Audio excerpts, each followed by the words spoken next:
Bismillahirrahmanirrahim. Assalamualaikum warahmatullahi wabarakatuh. Alhamdulillah wassalatu wassalam ala Rasulillah Muhammad ibn Abdullah wa ala alihi wa sahbihi wa man wala, la hawla wa la quwwata illa billah. Subhanaka la ilma lana illa ma 'allamtana innaka antal alimul hakim. Rabbi shrah li sadri wa yassir li amri wahlul 'uqdatam min lisani yafqahu qawli wa saddid lisani wahdi qalbi bi jahin nabiyyi wa alihi wa sahbihi. Allahumma a'inna bil ilm wa zayyina bil hilm wa akrimna bit taqwa wa jammilna bil afiyah. Allahumma 'allimna ma yanfa'una wanfa'na bima 'allamtana wa zidna ilman wa amalan wa fiqhan birahmatika wa judika ya arhamar rahimin. Hadirin wal hadirat wa jami'at talabah yang dirahmati oleh Allah, alhamdulillah, puji dan syukur kita panjatkan kehadirat Allah atas limpahan nikmat yang Allah Ta'ala karuniakan kepada kita. Salawat dan salam semoga senantiasa tercurahkan kepada junjungan kita Nabi besar Muhammad sallallahu alaihi wasallam beserta keluarga, sahabat dan pengikut setia beliau sampai akhir zaman. Mudah-mudahan kita semua kelak akan mendapatkan syafaat dari Rasul sallallahu alaihi wasallam pada hari kiamat nanti. Amin ya rabbal alamin. Hadirin wal hadirat yang dirahmati oleh Allah Subhanahu wa taala, melanjutkan pembacaan kitab Risalatul Mu'awanah karya Imam Abdullah bin Alawi bin Muhammad Al-Haddad rahimahullah wa nafa'ana bi wa bi ulumihi fid dharain amin. Masih membahas bab tentang adab sehari-hari. Adapun yang akan kita baca pada pertemuan subuh hari ini adalah tentang adab ketika kita tidur dan bangun tidur. Hadirin wal hadirat yang dirahmati oleh Allah, tidur itu termasuk salah satu nikmat besar yang Allah tunjuk sama kita yang sering tak kita sadari. Dia termasuk minan ni'amil mansiyah, termasuk nikmat yang sering kita lupa untuk syukuri. Kenapa kita sering lupa mensyukuri nikmat tidur? Karena kita sudah terbiasa merasakannya sehari-hari. Jadi kita tak beranggapan itu bagian dari nikmat. Kita bakal tahu kadar nikmat tidur itu saat kita mengalami gangguan untuk bisa tidur dengan nyenyak. Seperti saat kita sedang stres, saat kita punya masalah, saat kita lagi berduka, biasanya kita akan mengalami gangguan tidur. Nah, disitulah kita mulai merindukan bisa tidur dengan normal seperti sebelum-sebelumnya. Jadi tidur itu nikmat yang luar biasa. Bahkan Allah mungkin nikmat tidur itu yang Dia berikan kepada hamba-hambanya melalui firman-Nya, wa ja'ala naumakum subata. Dan Dia Allah menjadikan tidurnya kalian itu adalah untuk beristirahat. Jadi tidur itu adalah kebutuhan.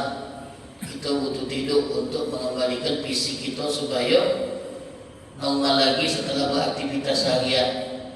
Santri yang belajar seharian butuh tidur untuk merefresh kembali otaknya supaya besok baca dipakai lagi.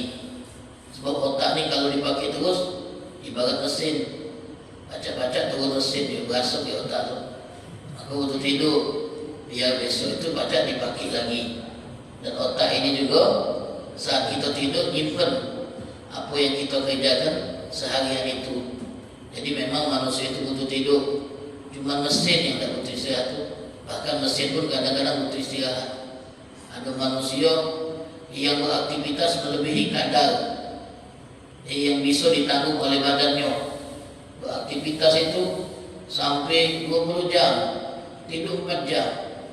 Itu kalau dilakukan secara terus-menerus berbahaya juga untuk tubuh. Ada manusia yang bahkan tidurnya itu tidak teratur, padahal tubuh kita butuh istirahat biar mengembalikan lagi kesegerannya.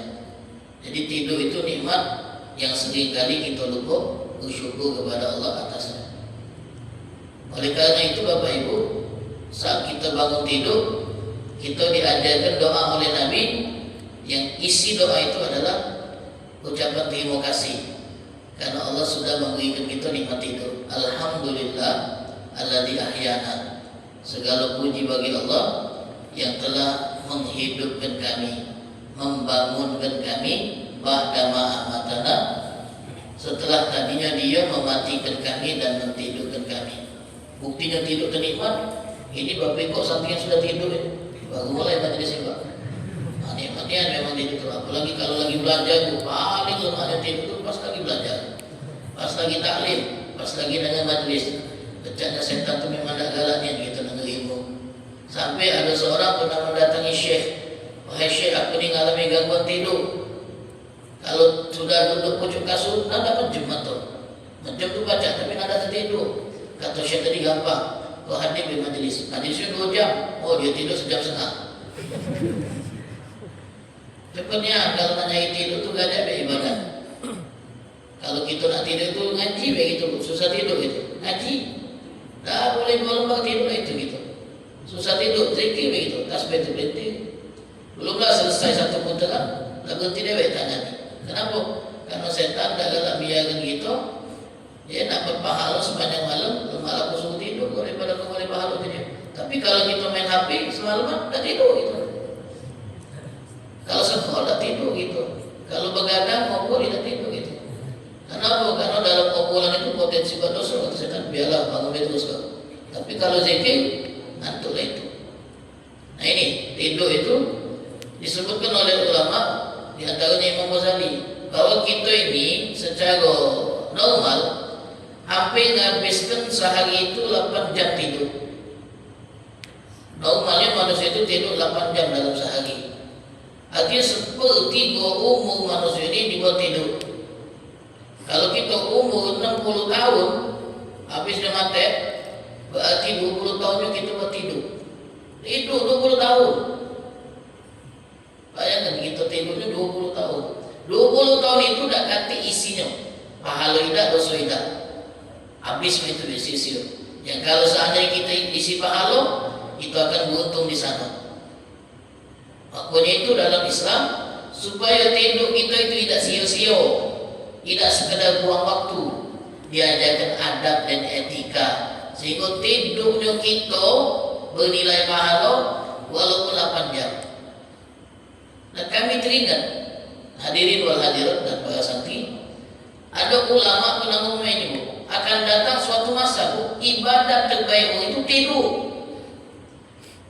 Ibadat terbaik itu adalah tidur. Kenapa? Dengan dia tidur, dia udah maksiat. Kata Gus Bahak, kadang-kadang tidur itu kebaikan buat orang. Kenapa? Dia kalau bangun buat dosa, dia tidur berarti buat dosa. Jadi tidur itu baik buat dia. Apalagi kalau selama-lamanya lebih baik lagi. Gantinya dia buat dosa. Ada hari-harinya buat dosa terus. Kapan dia berhenti buat dosa? Pas tidur tu lah. Jadi tidurnya itu buat dia berhenti buat dosa, itu kebaikan buat dia. Makanya ibadat terbaiknya dia tidur. Karena dengan tidur dia udah berdosa. Jadi ada masanya di mana tidur itulah cara paling aman buat menghindar dari dosa. Cara paling aman menghindar dari dosa bukan lagi mendem di rumah. Kalau di rumah kita masih baca buat dosa. Melalui ini masih baca. Jadi untuk berhenti buat dosa, tidur telah menjemput atur. Sebab kalau sudah tidur, apapun yang terjadi waktu kita tidur tidak bernilai dosa. Mimpi maling pun tidak dosa waktu tidur. Karena waktu tidur tidak ganti sanksi. Ma'asyiral hadirin wal hadirat yang dirahmati oleh Allah Subhanahu wa taala. Jadi di sini Imam Haddad rahimahullah mengatakan tentang adab kita saat hendak tidur. Kata beliau, "Idza aradta nauma fattaji ala jambikal aiman mustaqbilat qiblat." Kalau engkau hendak tidur, tidurlah dengan berbaring menyamping ke sebelah kanan. Nyamping tidurnya, baring itu nyamping. Tidak terlentang, tidak juga tengkurap, tidak juga ngadep baring sebelah kiri, sebelah kanan baringnya. Dan usahakan baring sebelah kanan plus ngadep kiblat. kiblat. Kalau kiblat ke sini berarti posisi pala di sana, nyamping belah kanan, ngadep ke kiblat. Kalau memang tak pacak gabungkan keduanya, kalau sebab kita ngadep kanan tidak ngadep kiblat, kalau kita ngadep kiblat tidak ngadep kanan, berarti ngadep kanan tidurnya. Karena ngadep kanan itu tidur yang lebih paling bagus, posisi tidur paling bagus itu nyamping kanan. Kalau santri nyamping kanan, nengok yang serem, nyamping kiri. Kawan sebelah yang serem bisa ngeliatnya. Nyamping kanan tidur paling bagus. Awal nyoba itu kita tuh tidur nyamping kanan, awal kita nak mulai tidur tenang. Ngadep kanan nyamping, habis itu kalau tidur kena situ, atau buruk kalau tidur, nanti cerita lagi. Namanya kalau tidur kan tak tahu lagi kita bang. Mungkin kita orang jangan ada tiba-tiba gitu, tidak tahu gitu. Awal nak tidur tu beda, nyamping kanan gitu. Kalau sudah tertidur, ya sudah. Itu sunnahnya. Nyamping kanan, ngadep kiblat. Taiban minadz dzunub. Saya bertobat dari dosa kita sebelum tidur tu bertobat dari dosa. Cuba kita introspeksi dulu. Cuba kita muhasabah dulu. Seharian ini ngapain deh? Amal baik apa yang sudah kita gawingkan, besok kita rencanakan untuk tetap kita jaga. Dosa apa yang hari ini kita kerjakan, minta ampun kepada Allah dari dosa yang hari ini kita kerjakan. Baik yang kita sadari ataupun yang tidak kita sadari. Aziman ala qiyamil lail, bertekad kuat untuk bangun malam tahajud. 3 sudah. Tidur ngadep kanan, bertobat dari segala dosa, kemudian bertekad untuk qiyamul lail, nak bangun buat tahajud. Dalam sebuah riwayat pernah kami baca, Rasulullah SAW bersabda, barang siapa yang punya tekad dan niat ingin bangun malam dan solat tahajud, tiba-tiba rasa ngantuk membuat dia tidak terbangun, faghalabahu ainu aw naumu, dia dikalahkan oleh rasa kantuk, tak terbangun sampai masuk waktu subuh, lewat tahajudnya, tetap dapat pahala karena lah berniat dan bertekad. Alarm lah dipasang 3 kali pula bunyinya, jam 4 kurang seperempat, 4 tepat, 4 lebih seperempat, 3 kali bunyi alarm. Dia dah terbangun, tetangga terbangun. Artinya tidurnya pulasnya. Tidurnya kalau orang pulas tu tidur sago nak dibangunkan. Sago, tak terbangun dia. Ya sudah, yang penting niatlah masang alarm, tak terbangun, pahalanya boleh. Itulah hebatnya niat. Niat yang serius ini bukan cuma sekedar pengen tahajud, alarm tak masang, tidur dulu, tak bangun, tak boleh pahala itu. Ini tidurnya cepat, masang alarm, sudah punya tekad, tak terbangun juga, boleh pahala.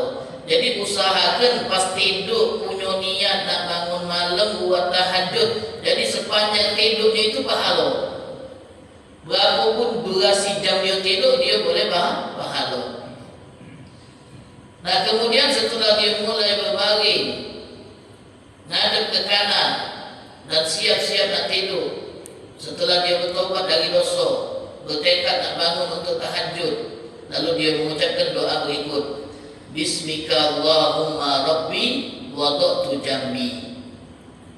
Atau doa yang umum kita baca, Bismika Allahumma ahya wa amut. Tapi di sini Imam Haddad mengajarkan kita doa versi lain yang juga datang riwayatnya dari Nabi Muhammad SAW. Apa kata beliau? Bismika Allahumma Rabbi wada'tu jambi wa bismika arfa'uhu. Dengan menyebut namamu ya Allah Tuhanku, aku letakkan lambungku. Nah pinggang ini kita letakkan buat tidur. Wa bismika arfa'uhu, dengan menyebut namamu juga aku naikkan lagi untuk bangun. Jadi kita tidur dan bangun itu dengan menyebut nama Allah. Faghfirli dzambi, ampuni dosa-dosaku ya Allah. Belum tidur minta ampun atas dosa. Allahumma kini azabak yawma tajma'u ibadah. Nah, doa ini pendek apa gue? Allahumma kini, Ya Allah, lindungi aku azabak dari azabmu, yauma tajma'u ibadak, di hari kau kumpulkan hamba-hambamu di mahsyar. Dibaca 3 kali. Nabi rutin baca doa ini tiap kali tidur. Bayangkan Nabi kita Muhammad yang sudah dilindungi dari azab, yang bisa melindungi orang lain dari azab. Bukan diri beliau yang terlindung dari azab, orang lain pacak beliau lindung dari azab, tapi tetap berminta tiap malam tak kurang dari 3 kali, Allahumma qini azabak yauma tajma'u ibadak. Ya Allah, lindungi aku dari siksamu di hari kau kumpulkan semua hambamu. Lalu beristighfar, astaghfirullahaladzim alladzi la ilaha illa huwal hayyul qayyum wa atubu ilaih 3 kali juga. Astaghfirullahaladzim alladzi la ilaha illa huwal hayyul qayyum wa atubu ilaih sebanyak 3 kali juga. Kemudian bertasbih, subhanallah subhanallah subhanallah subhanallah 33 kali. Alhamdulillah alhamdulillah alhamdulillah 33 kali. Allahu akbar Allahu akbar Allahu akbar 34 kali, pas 100. Dan Nabi nganjurkan kita untuk baca zikir tersebut. Zikir yang biasa kita baca saat habis salat juga dianjurkan sebelum tidur, khususnya tidur malam, karena umumnya orang dulu tidur di malam. Ini adab-adab tidur ini diterapkan secara umum saat kita tidur malam. Nabi pernah bersabda, ada 2 hal, 2 perkara yang mudah, yang gampang, siapa yang menjaganya, merutinkannya, maka dia pasti masuk surga. 2 perkara yang mudah, paham nanti? 2 perkara yang mudah, yang tidur pagi waktu tidur. 2 perkara yang mudah, Bu. Siapa yang menjaga kedua-duanya, merutinkannya, pasti masuk surga. Kemudian Nabi melanjutkan, akan tetapi sedikit pun yang melakukannya. 2 hal gampang, dijamin masuk surga bagi yang menjaganya. Tapi kata Nabi, dikit yang disunahkan. Apa itu? Yang pertama, baca tasbih, baca tahmid, baca takbir setiap selesai sholat 5 waktu 10 kali. Setiap selesai sholat 5 waktu 10 kali. Ini versi riwayat lain, Pak. Itu biasa 30 ya, 33. Ini dalam riwayat lain 10 kali. Ini batas minimal. Kita baca zikir, tasbih, tahmid, takbir setelah sholat 10. Subhanallah, subhanallah 10 kali. Alhamdulillah. Itu setiap selepas sholat 5 waktu. Tak boleh kita ada yang bolong. Asal kami tak baca, Bib. Tak boleh. Mesti 5 waktu dibaca. 10, 10, 10. Setiap sholat berarti 30. Kali 5, 150. Yang kita baca 150 kali, tapi pahalanya dicatat 1.500. Karena tiap kebaikan dikali 10.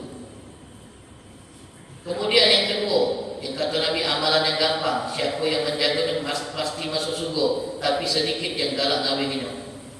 Ingat, zikir sebelum tidur, baca tasbih, baca tahmid, baca takbir. Tasbihnya 3-3, tahmidnya 3-3, takbirnya 3-4. Pas 100.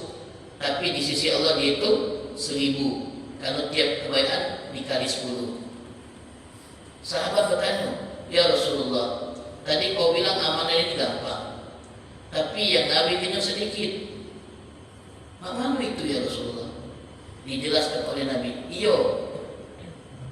Kadang-kadang kata Nabi, saat kalian selesai sholat dan pengen berzikir 10 kali, subhanallah, subhanallah, belumlah kelar kalian berzikir secara tuntas, tiba-tiba kalian diingatkan dengan hajat kalian, dengan gawian yang belum kelar. Akhirnya kalian tinggalkan zikir untuk meneruskan gawian yang belum kelar. Adobe yang buat kita ini dan yang menggunakan zikir ini, adobe momen yang buat kita tinggalkan.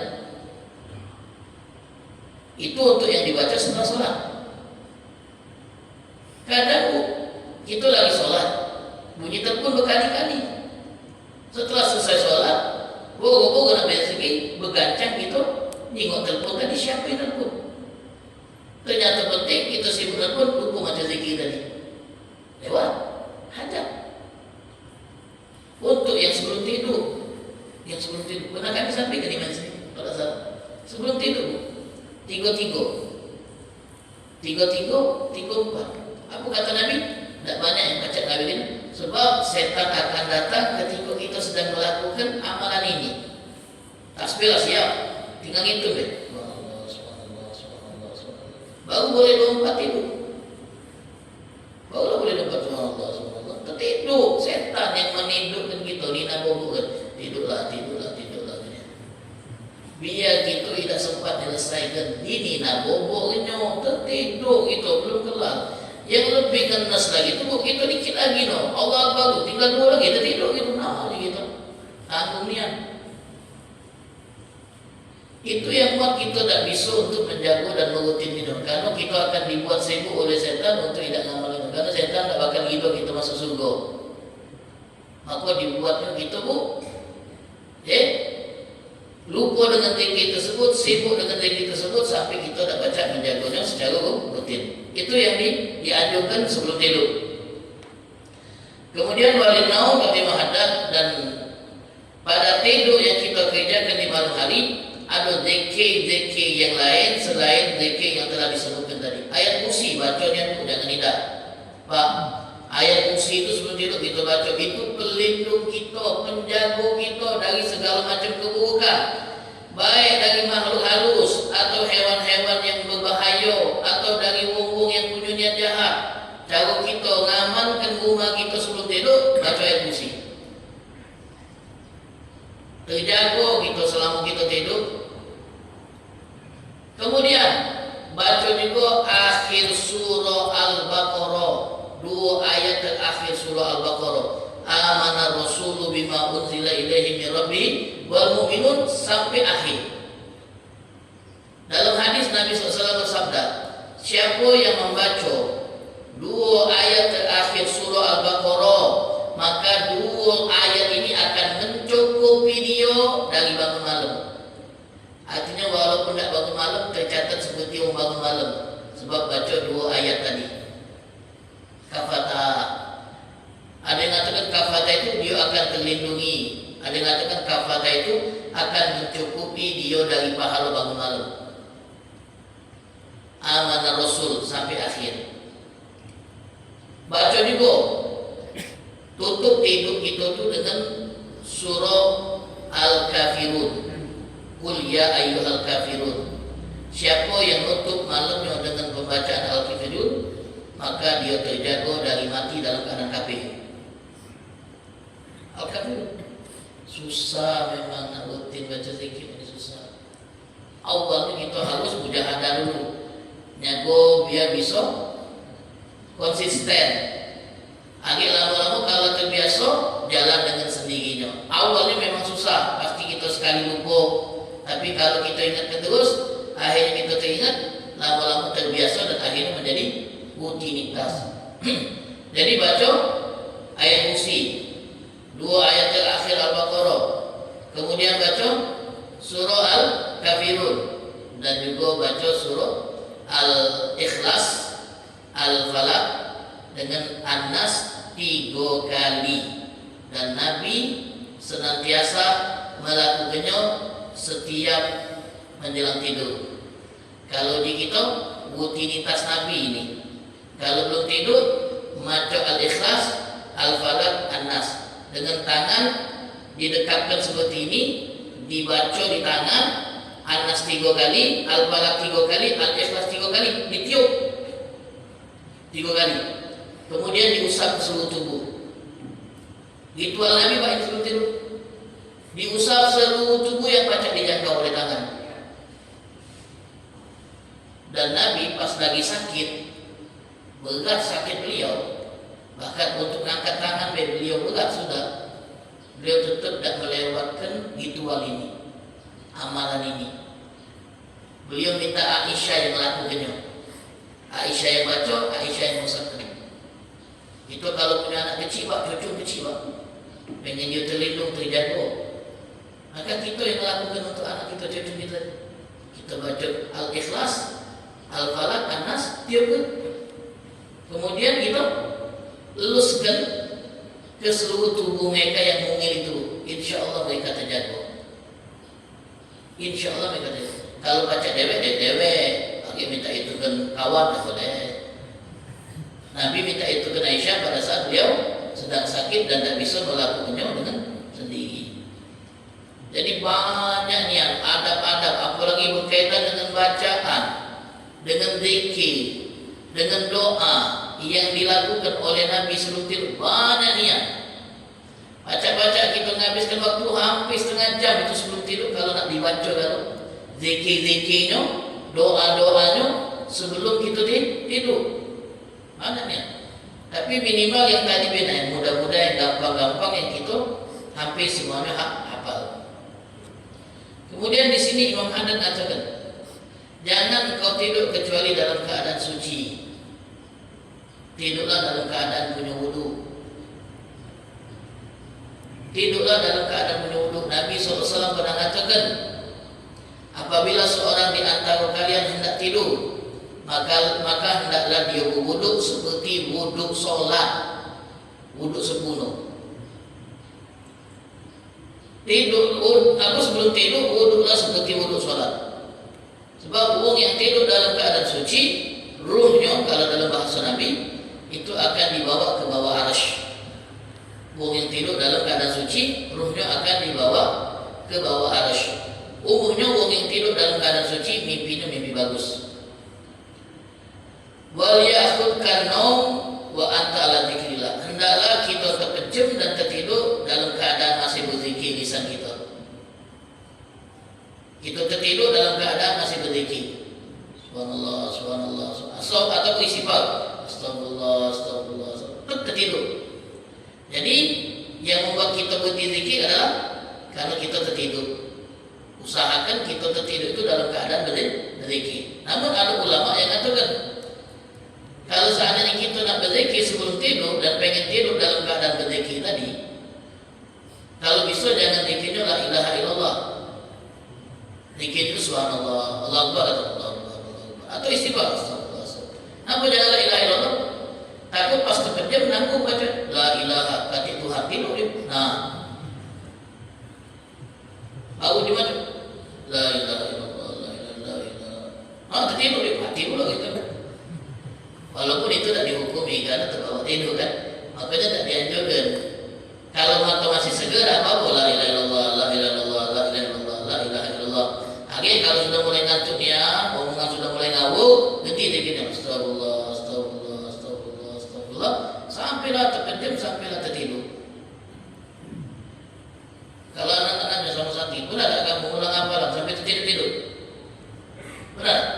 Pasti benar usaha ini. Ulang apalah, tertidur, tapi tak tahu lagi apa yang dibaca tu. Apa yang dibaca tadi? Itu paling nikmatnya itu. Siti Aisyah, perempuan. Itu beliau baca hizibnya, baca wirid Qurannya setiap malam sampai nguling. Boleh baca Quran sampai nguling. Siti Aisyah itu sampai berbalingan. Nah, habiskan hizib dia, bacaan rutin di malam hari yang beliau biasa baca sampai berbalingan. Walaupun yang sempurna ada baca Quran itu duduk ngadap kiblat dalam keadaan berwudu. Kita sambil berbaring di pojok kasur, kata wudu, tak apa baca Quran. Tidak apa, asal masih dalam keadaan bukan haid untuk perempuan dan bukan hadas besar untuk laki-laki. Jadi hendaklah kau tidur, kata Imam Haddad, dalam keadaan lagi berzikir kemudian tertidur. Ada yang tertidur lagi scroll. Misalnya kepak nampak HP dia macam mana sangkit dia ngantuk lewat. Itu tadi tubuh kita ni merespon dengan normal. Kalau kita disuruh istirahat, dipaksa kita tidur. Walaupun waktu tak galak tidur, dipaksa kita tertidur. Nah, Imam Haddad ingatkan kita, jangan terbiasa tidur di kasur empuk. Jangan terbiasa tidur di kasur empuk. Bahkan yang pernah kami dengar, tidur yang baik itu bukan di kasur yang empuk seperti swing bed, malah yang keras. itu nyago bentuk tulang kita. Sebab kalau kita tidur di kasur yang lembut, busa, spring bed, kan tubuh kita ini, kasurnya itu kan akan ditekan oleh tubuh kita, dan itu mempengaruhi posisi tulang. Bahkan wong yang kena apa salah terjepit itu, itu udah direkomendasikan yang tidur di kasur lembut, tidurnya di rehab atau pocok ambal ini, tidak direkomendasikan, tidak boleh. Jadi tidur di kasur yang agak keras, tidak terlalu empuk. Wong dulu itu kasurnya itu kasur kapuk, keras kapuk, rehab kapuk. Ini sekarang spring bed, busa, memang nyaman, memang lemah. Kita nguling di pocok itu. Nah, alasan kenapa tidak dianjurkan, kalau dilakukan sering-sering, sesekali tidak apa-apa. Berarti spring bed di rumah jual berapa? Jangan dijual. Tidur juga untuk istirahat baik, untuk nyantai, untuk spring bed. Kalau tidurnya, kita lapisi lagi spring bed tadi dengan alas yang keras. Dan juga alasan kenapa kita dianjurkan untuk tidak sering-sering tidur di kasur yang empuk, biar kita tidak terlalu pulas niat tidurnya sehingga membuat kita melewatkan banyak hal. Bayar muka ila kasratin nom. Kasur yang empuk buat kita ini pengen lebih banyak tidurnya, pengen lebih lama tidurnya. Dan akhirnya kalau tidur kita terlalu lama, kita melewatkan qiyamul lail. Kita melewatkan bangun malam. Jadi lebih bagus itu yang agak keras-keras. Ibu-ibu tahu kasur Nabi itu hasir. Hasir itu anyaman dari pelepah gumuk, dilapisi kain biar tidak gatel, biar tidak membekas. Tapi kadang-kadang Nabi SAW pas tidur di hasir tadi masih membekas, leher membekas. Kita kalau tidur di kelas itu membekas kan? Nabi itu putih membekas. Sampai si Norma nangis, tengok Nabi SAW tidur alas itu kasar nih kan. Sementara raja-raja itu tidur dengan kasur yang empuk. Nabi SAW jadi alas tidurnya hasil tadi kan? Kemudian dilapisi kain. Biasanya 2 lembar kain dulu.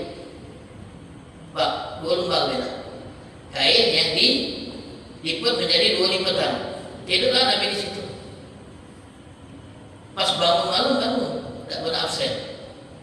Suatu hari istri Nabi berinisiatif, kesian yang Nabi tidur dengan alas yang kasar, alas yang tidak empuk. Akhirnya lipatan kainnya ditambah menjadi 4. Lipatannya diubah menjadi 4, biar lebih nyaman untuk ditiduri. Apa yang terjadi? Nabi SAW terlambat bangunnya. Terlambat dari jadwal biasa beliau bangun untuk qiyam. Akhirnya beliau ngasuh, apa kok lambat bangunnya? Tanya sama istrinya, apa yang kau buat dengan kasur aku? Oh, aku pengen kau tidur lebih nyaman, jadi kau lipat menjadi 4 bagian. Jangan ulangi lagi. Akhirnya aku terlambat bangun malam. Padahal cuma kain biasa, dilipat jadi 4, dijadikan alas pelepah yang dijadikan sebagai tempat tidur Nabi. Bangun lambat, apalagi kita tidurnya pakai kasurnya lebih nyaman. Bahkan yang bulu angso, wah tambah lagi. Wangi bulu habis wangi, wah tambah banyak lagi. Itu hebatnya Nabi kita Muhammad, kesederhanaan itu luar biasa. Jadi wala tata'awadin naum 'alal furushi watiha, di hamparan yang lembut, karena itu akan membuat kita terlalu banyak tidur dan meninggalkan qiyamul lail. Dengan meninggalkan qiyamul lail, kita pun akan nyesel pada hari kiamat saat melihat wong-wong yang bangun malam itu diberi pahala besar oleh Allah. Dalam riwayat Bapak Ibu yang dirahmati oleh Allah, ketika manusia dikumpulkan di dalam satu lapangan yang disebut mahsyar, semuanya tanpa terkecuali ada di area yang sama. Bayangkan dari zaman Nabi Adam sampai kiamat dikumpulkan di satu area yang sama, Ardul Mahsyar. Kemudian ada malaikat yang diperintahkan oleh Allah untuk menyeru. Isi seruannya itu, Ainal ladzi kanat tatajafa junubuhum anil madaji. Mana orang-orang yang dulu bangun di waktu malam untuk beribadah? Mana orang-orang yang dulu menjauhkan lambungnya dari tempat tidur? Saat orang banyak yang larut dalam tidurnya, dia milih bangun untuk menghadap Tuhannya. Mana mereka yang ditanya pada hari kiamat? Fayaqumun, bangunlah orang-orang yang diinginkan tadi, yaitu hum yang ahli tahajud, wa hum qalilun, dan mereka dikit. Yang bangun itu dikit ya. Lalu apa yang terjadi? Mereka diperintahkan masuk surga duluan tanpa hisab, sementara yang lain dibiarkan menunggu lama. Antri proses hisab yang panjang. Ini masuk surga PIP tanpa hisab, tanpa diinterogasi. Kalau bahasa kita ditanya-tanya amalnya, paling lemahnya. Ternyata mereka ini adalah ahli qiyam, wong yang bangun malam, wong yang meninggalkan tempat tidur saat tidur itu lagi lemah-lemahnya. Wahum qalil, dan mereka dikit. Karena untuk bisa nikmati bangun malam itu hal yang susah. Ada wong-wongnya yang baca ngelakuin itu.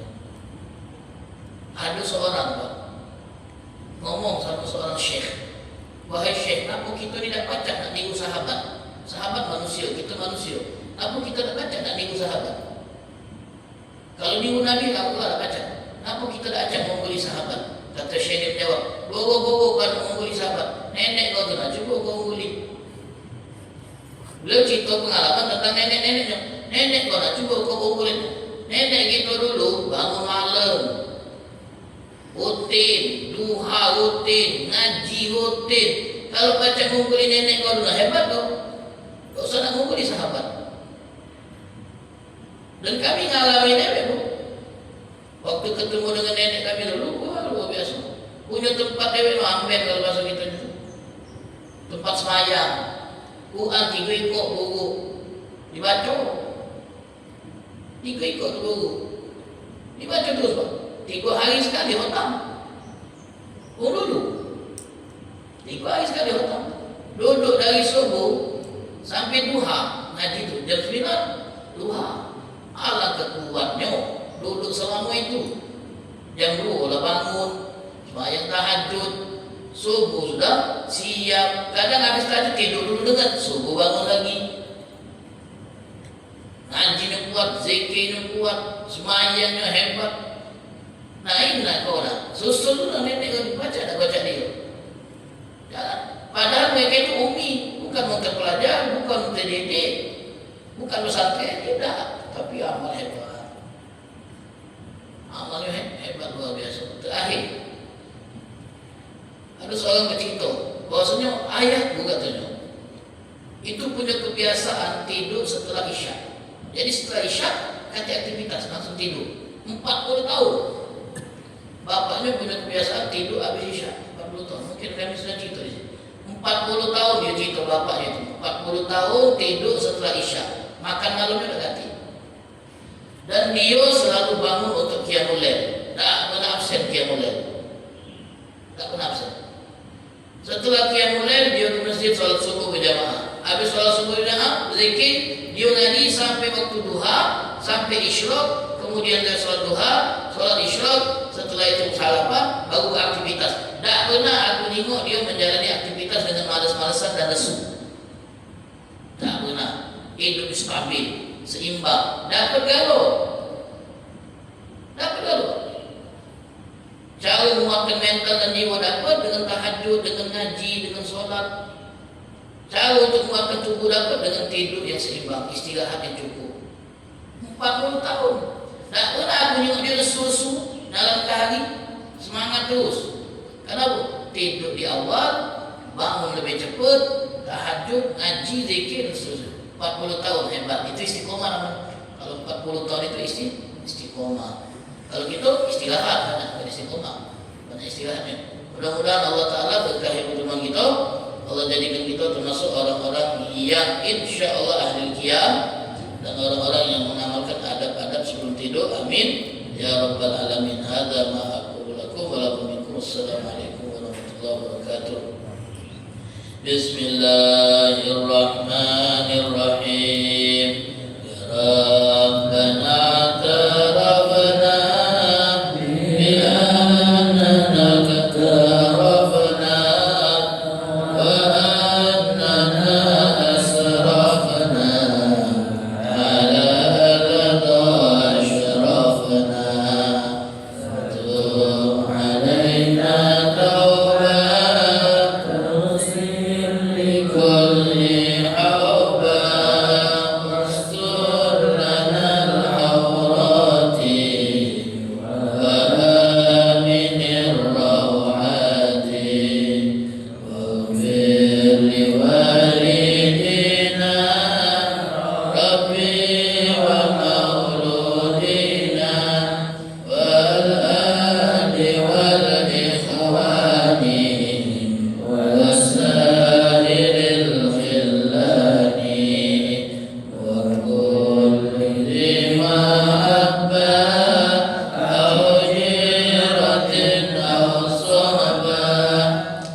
والإنس ولا تجعلنا ممن خالف أمرك وعصاك وحسبنا الله ونعم الوكيل لا حول ولا قوة إلا بالله العلي العظيم صلى الله على سيدنا محمد النبي الأمي وعلى آله وصحبه وسلم والحمد لله رب العالمين.